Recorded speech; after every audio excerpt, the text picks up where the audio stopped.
Mr. Marandi, I just want to be very specific with reference to any possibility of escalation. The US, as a superior power, thinks that it can control the escalation ladder.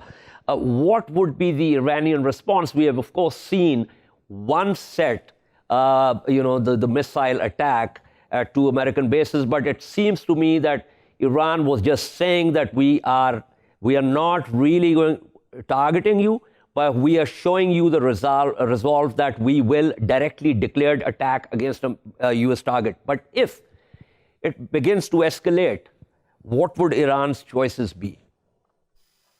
Well, I think the Iranian missile strike was very significant because every single missile that the Iranians fired went right through the US air defense system. The Americans failed to intercept a single missile. Not a single missile was downed. And then when we look at the satellite photos, a single missile hit their target. They either hit hangars or they hit buildings. None of them fell into fields. They all struck their targets, and I think that created extensive damage.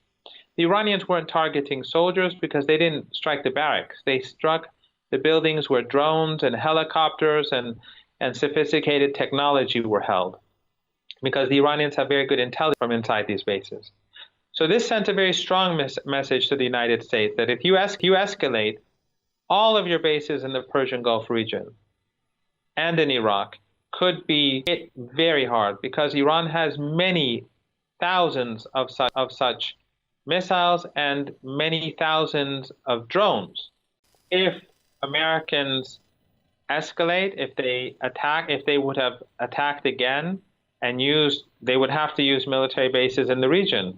Correct. Those military bases not only be attacked, but those regimes that aid the United States in its attacks will be seen as hostile states, and they would definitely suffer the consequences.